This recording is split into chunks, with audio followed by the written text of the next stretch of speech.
विद्यार्थियों नमस्कार। आज हम चर्चा करेंगे बेंथम के उपयोगितावाद के सिद्धांत की। 19वीं शताब्दी के पूर्वार्ध में राजनीति चिंतन के क्षेत्र में इंग्लैंड में जो सबसे बड़ी देन कही जाती है वह उपयोगितावाद का सिद्धांत है। ये एक नैतिक सिद्धांत है और इसका आधार सुखवाद है। इसका मौलिक मंतव्य है कि मनुष्य की स्वाभाविक प्रवृत्ति आनंद तथा सुख प्राप्त करने की है। सुख दुख का मापदंड क्या होना चाहिए? इसके अनुसार सुख दुख का मापदंड उपयोगिता है और उपयोगितावाद के सिद्धांत का प्रतिपादन जर्मी बेंथम के द्वारा किया गया। हालांकि बेंथम से पूर्व David Hume, Richard Cumberland, Francis Hutcheson, Priestley आदि विचारकों ने भी उपयोगिता से संबंधित विचार प्रकट किए हैं, परंतु बेंथम का जो उपयोगितावाद है वो व्यवस्थित सूत्र में है, इसलिए बेंथम को ही उपयोगितावाद का जनक तथा प्रतिपादक कहा जाता है। बेंथम ने अपने इस सिद्धांत का निर्माण करते हुए कुछ सामाजिक कार्य भी किए हैं। उनका कुछ सामाजिक उद्देश्य भी था। वो अपने समय की सामाजिक बुराइयों की ओर जनता का ध्यान केंद्रित करना चाहते थे और उनके द्वारा जो ये उपयोगितावाद का विचार प्रकट किया, उस विचार ने तात्कालीन समय में जो एक स्थिति थी उसके नियंत्रण में बहुत महत्वपूर्ण योगदान दिया। सुखवाद एक मनोवैज्ञानिक तथा सुधारवादी विचारधारा है और इस विचारधारा से ही उपयोगितावाद का निर्माण हुआ। इंग्लैंड की जो परिस्थितियां थीं, उन परिस्थितियों में मानव के जीवन का जो एक महत्वपूर्ण लक्ष्य सामने रखा जाता था वह था सुखवाद, और इस सुखवादी विचारधारा ने उपयोगितावाद को आगे बढ़ाने में सहयोग किया। बेंथम के अनुसार उपयोगितावाद क्या है, इससे पहले हम उपयोगिता की परिभाषाओं और बेंथम के विचारों पर दृष्टिपात करेंगे। बेंथम के अनुसार उपयोगिता किसी वस्तु का वह गुण है जिसके द्वारा वह किसी पक्ष के लिए लाभ, सुविधा, सुख, अच्छाई या कल्याण का सृजन करती है अथवा ऐसे पक्ष के विरुद्ध होने वाले छल, पीड़ा, बुराई या अहित को रोकने का कार्य करती है जिसके बारे में विचार किया जा रहा है। इस तरीके से उपयोगितावाद में कुछ बातें जो बेंथम की परिभाषा से निकलकर सामने आती है, उस के आधार पर हम उपयोगिता के बारे में कह सकते हैं कि ये वस्तु, स्थिति, परिस्थिति के संदर्भ में लाभ, सुविधा, सुख, अच्छाई, कल्याण से संबंधित है और इसमें एक और दूसरा पक्ष निहित है कि यह छल, पीड़ा, बुराई और अहित को रोकने के काम में भी उपयोगिता जो है वो महत्वपूर्ण है। तो इस तरीके से उपयोगिता के बारे में अन्य अनेक विद्वानों ने अलग अलग दृष्टि से भी विचार व्यक्त किए हैं, परंतु बेंथम जो है वो उपयोगितावाद का व्यवस्थित सिद्धांत प्रतिपादित करते हुए कहते हैं कि उपयोगिता का सिद्धांत सुख की प्राप्ति और दुख के निवारण का सिद्धांत है। बेंथम की उपयोगिता की आधारशिला सुख और दुख की मात्रा के ऊपर निर्भर करती है। वो कहते हैं कि जो सुख हैं वो 14 प्रकार के होते हैं और दुख 12 प्रकार के होते हैं।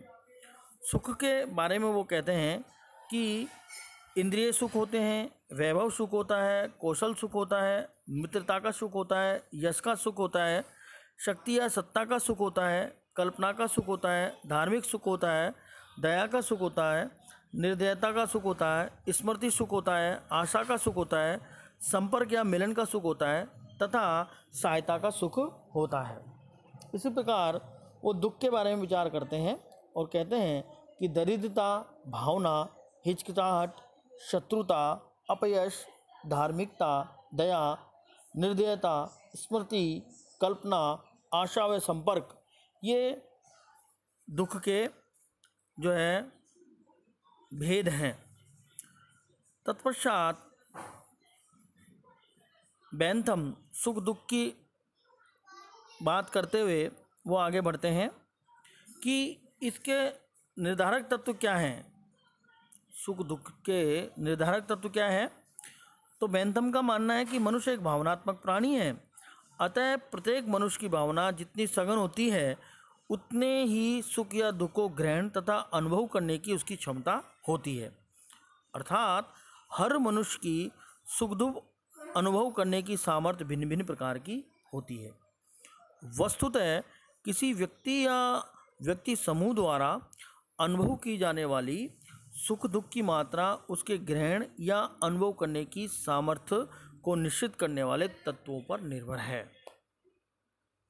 ये 32 तत्व हैं और उन 32 तत्वों के बारे में वो बात करते हुए कहते हैं कि स्वास्थ्य, शक्ति, कठोरता, शारीरिक कमजोरी, मन की चंचलता, मनोवृत्ति, अनुभव ग्रहण करने की शक्ति, नैतिक पक्षपात, धार्मिक पक्षपात, लिंग, शिक्षा, जलवायु, वंश, ये ऐसे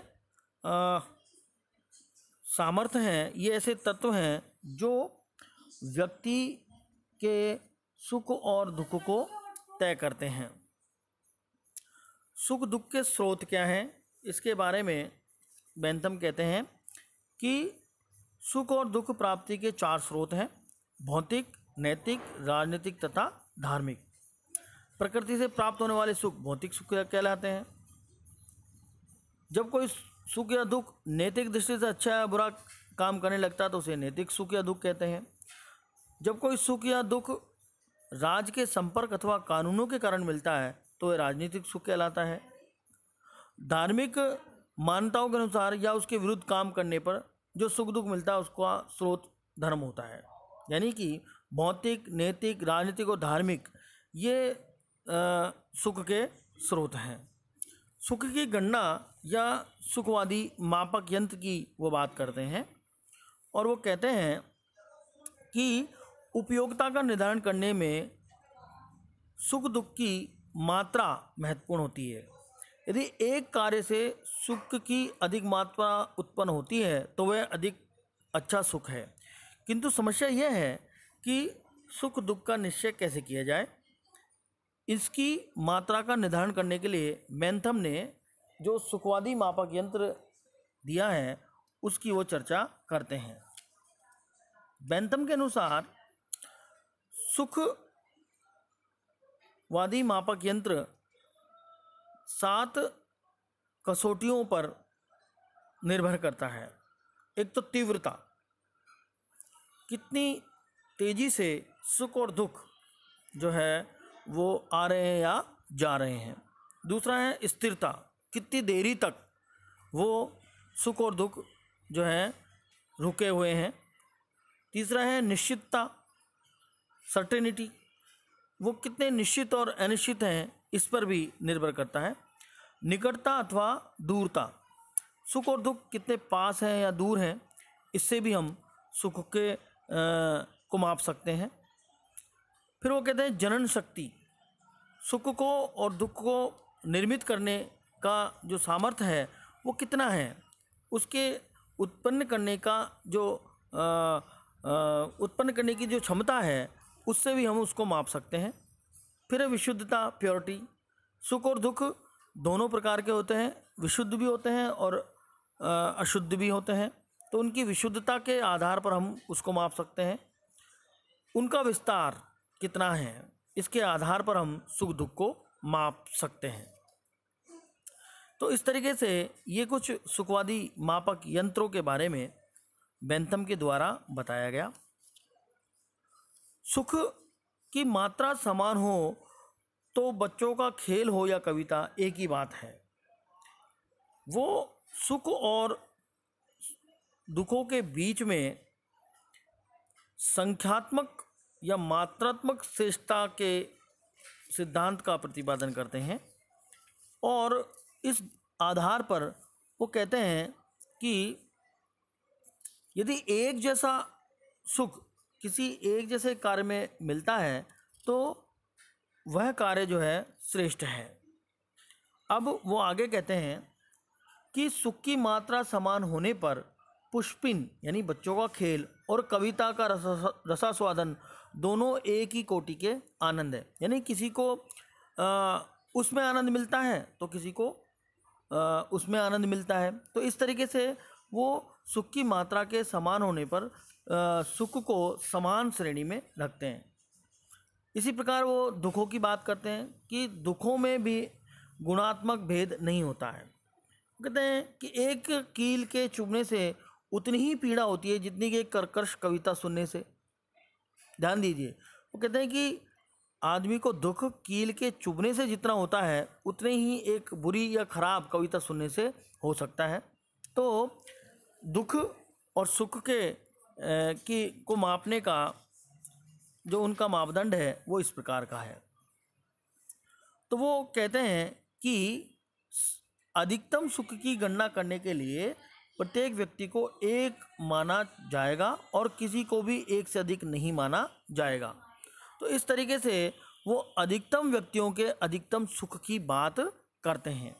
बेंथम के अनुसार राज्य के आदेशों का पालन इसलिए होता है कि वे उपयोगी हैं और सामान्य हित तथा सुख को बढ़ाने वाले हैं। राज्य के नियमों के आज्ञा पालन से होने वाले लाभ आज्ञा भंग के दुष्परिणाम से अधिक हैं। बेंथम की दृष्टि में राज्य का आधार उपयोगिता से उत्पन्न होने वाली आज्ञा पालन की आदत है। इस प्रकार राजनीति के क्षेत्र में उपयोगिता का सिद्धांत कानून प्रदान करने वालों का तथा शासन का मार्गदर्शन करता है। तो इस तरीके से उपयोगितावाद के संदर्भ में जो वो विचार रख रहे हैं उसमें वो कहते हैं कि राज्य को, शासन को वह काम करना चाहिए जिससे अधिकतम लोगों को अधिकतम सुख वह पहुंचा सके। इस सिद्धांत के कुछ निष्कर्ष हम देख सकते हैं, जान सकते हैं। तो सबसे पहला है कि सुख ही एकमात्र इच्छित वस्तु है। जो इसके निष्कर्ष हैं बेंथम के उपयोगितावादी सिद्धांत के, तो उसमें पहला है कि सुख ही एकमात्र इच्छित वस्तु है। वो कहते हैं कि मनुष्य की सबसे बड़ी इच्छा क्या है? मनुष्य की सबसे बड़ी इच्छा है सुख की प्राप्ति, और यह सुख वह धन, पद, स्वास्थ्य, सद्गुण से भी बड़ा है। सुख की प्राप्ति के लिए वह इन दोनों को कुर्बान कर सकता है, इन सबको कुर्बान कर सकता है। तो हर व्यक्ति अंतिम रूप से सुख प्राप्त करना चाहता है। दूसरा, सुख दुख का गणितीय मापन संभव है। बेंथम ये मानते हैं कि सुख और दुखों को तुलनात्मक आधार पर मापा जा सकता है। इस प्रकार सुख दुख मापने की पद्धति को वो सुखवादी गणना पद्धति के नाम से पुकारता है। तीसरी बात वो करते हैं, सुख का आलिंगन और दुख का बहिष्कार होना चाहिए। वो कहते हैं कि हर व्यक्ति को सुख की ओर जाना चाहिए, सुख प्राप्त करना चाहिए, सुख का आलिंगन करना चाहिए और दुख को बहिष्कार करना चाहिए, तब उसका जीवन जो है वो सही चल पाएगा। वो इस सिद्धांत को, जो चौथी विशेषता या चौथा निष्कर्ष हम देखें तो सार्वभौम सिद्धांत मानते हैं। बेंथम के अनुसार उपयोगिता का सिद्धांत सार्वभौम रूप से लागू होने वाला सिद्धांत है। मनुष्य के समस्त व्यापारों में यह लागू होता है। और वो इससे भी बढ़कर बात करते हैं कि जो तपस्वी हैं उन पर भी ये लागू होता है, क्योंकि तपस्वी भी जो सुख की अनुभूति ले रहा है वह अनुभूति भले ही भौतिक रूप से उसे नहीं मिल रही, परंतु वो उस काम को इसलिए कर रहा है क्योंकि उसको सुख मिल रहा है। वो जो तपस्या कर रहा है उसको तपस्या में सुख मिल रहा है, इसलिए वह भी उस सुख की ओर ही आगे बढ़ रहा है। तो प्रत्येक व्यक्ति जो है, प्रत्येक मनुष्य सुख की ओर अग्रसर है। पांचवी बात यदि हम निष्कर्ष के रूप में करें तो राज्य का उद्देश्य होना चाहिए अधिकतम व्यक्तियों का अधिकतम सुख। बेंथम ये मानते हैं कि मनुष्यों ने अपनी अपनी सुख वृद्धि के लिए संगठित होना स्वीकार किया है और मनुष्य राज्य की आज्ञा का पालन इसलिए करते हैं क्योंकि वे उन्हें लाभदायी और उपयोगी नज़र आते हैं। तो कोई भी सरकार ये स्थिति लगातार बनाए रखे कि वो लोगों के लिए लाभदायी और सुखदायी बनी रहे, तब तक वह स्थायी रहती है, उसके खिलाफ कोई विरोध पैदा नहीं होता है। तो राज्य को अपने अस्तित्व को बचाए रखने के लिए अधिकतम लोगों का अधिकतम सुख करना चाहिए, उस सुख की ओर लोगों को प्रेरित करना चाहिए, लोगों तक सुखों को पहुंचाना चाहिए। और वो इसी बेस पर अगर हम उसके सिद्धांत के संदर्भ में, उनके सिद्धांत के संदर्भ में एक और बात करें तो सुख दुख के माध्यम से ही कानूनों का मूल्यांकन किया जा सकता है। वो कानून श्रेष्ठ है, वह कानून अच्छा है जिसमें सर्वाधिक लोगों को सुख प्राप्त होता हो, अधिकतम लोगों का अधिकतम हित होता हो, उस कानून को हम सही मानेंगे, ऐसा बेंथम का मानना है। Thank you.